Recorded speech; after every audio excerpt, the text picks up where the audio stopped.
Assalamualaikum dan salam sejahtera saya ucapkan kepada semua. Saya Nur Amni Saliha binti Lakman bernombor matrik D20231106-810.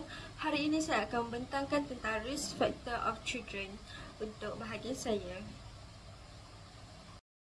Penemuan penyelidikan serta laporan lain telah mendapati bahawa setengah kanak-kanak berada di dalam risiko yang lebih tinggi untuk diabaikan atau didera akibat usia, fizikal atau mental mereka, serta status mereka dalam keluarga.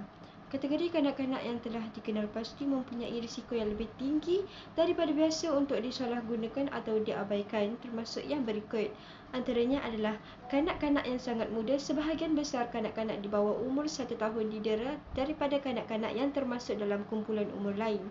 Yang kedua, anak-anak di luar nikah.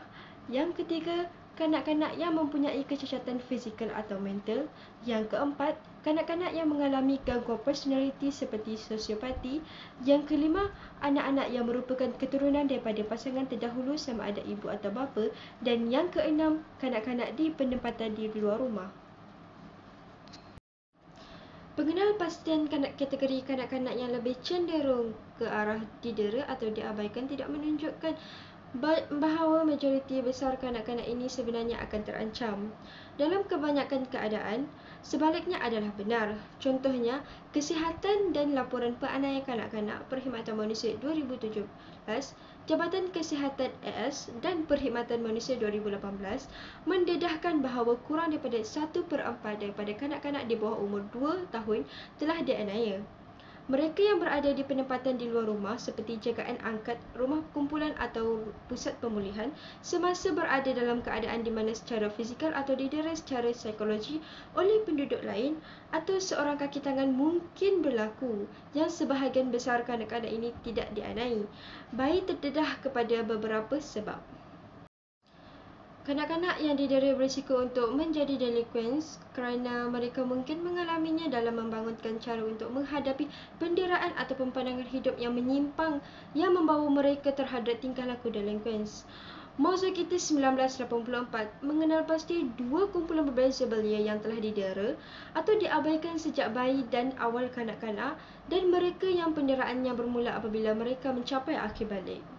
Beliau membuat kesimpulan bahawa mereka yang telah didera untuk tempoh masa yang panjang lebih rosak secara fizikal dan lebih berkemungkinan terlibat dalam tingkah laku ganas, pergaulan bebas, melarikan diri atau tingkah laku jenayah berbanding mereka yang telah mengalami penderaan untuk tempoh yang lebih singkat. Kanak-kanak yang didera berisiko untuk terlibat dalam kenakalan kerana mereka menghadapi penderaan dengan cara yang boleh membawa kepada tingkah laku yang tidak boleh diterima. Menurut Moore 1991 ini, termasuk tingkah laku agresif sebagai cara untuk menggantikan kemarahan yang mereka berasa terhadap mangsa mereka, pengasingan daripada rakan sebaya kerana mereka berasa malu atau takut bahawa orang lain akan mengetahui bahawa mereka telah didera secara seksual, tidak mempercayai orang dewasa ataupun otori. Ketidakberdayaan seorang kanak-kanak yang sangat muda untuk melarikan diri dari serangan, ditambah pula dengan keperluan untuk perhatian yang berterusan dan kecenderungannya untuk menangis dan mengganggu sosial kehidupan atau aktiviti ibu bapa yang lain, menjadikannya sangat berisiko. Sebagai contoh, yang gabungan bayi yang sakit dan ibu yang mempunyai masalah dadah ataupun alkohol menunjukkan situasi di mana risiko penderaan meningkat. Dalam beberapa kes kanak-kanak, penderaan bayi adalah keturunan pasangan muda yang tidak terjamin dari sebab kewangan ataupun tidak cukup matang dari segi emosi untuk menerima anak-anak itu. Kanak-kanak itu dilihat sebagai fizikal simbol penawanan mereka dan menjadi sumber kebencian.